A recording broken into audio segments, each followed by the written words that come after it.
je suis Emma de l'association Génération Cobaye.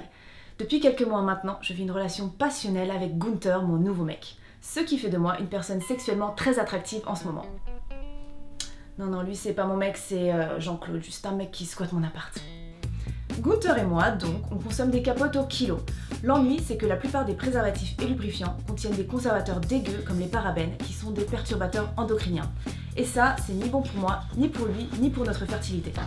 Et en plus, il n'y a aucune obligation de signaler la composition des capotes traditionnelles. Voilà pourquoi Gabriel, du Green Condom Club, a inventé la capote du futur.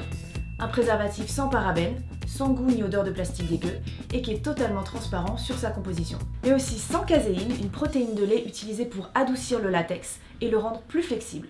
Si vous êtes vegan, je dis ça, je dis rien. Salut, c'est Jean-Claude pour le Capote Bucket Challenge. Alors j'ai décidé de nominer Nabila, Jackie Poulard et George Washington. Et c'est parti! Et boum, un éco-orgasme! Et si tu es célibataire, tu dois te dire que tu ne risques rien avec ton bon vieux sextoy édition champignon? Faux. C'est pas vrai. Nope. Pour rendre le plastique de leur sextoy plus souple, beaucoup de fabricants utilisent des phtalates, qui sont des perturbateurs endocriniens bien énervés. C'est alors que Pascal, un ébéniste, a eu l'idée de concrétiser l'aboutissement de 2,8 millions d'années d'évolution de la sexualité humaine solitaire en réalisant un sextoy en bois! Fabriqué à la main, en France, avec l'aide d'un sexologue, ce joujou ilé du désir garantit une stimulation cosmique, non toxique et sans écharde.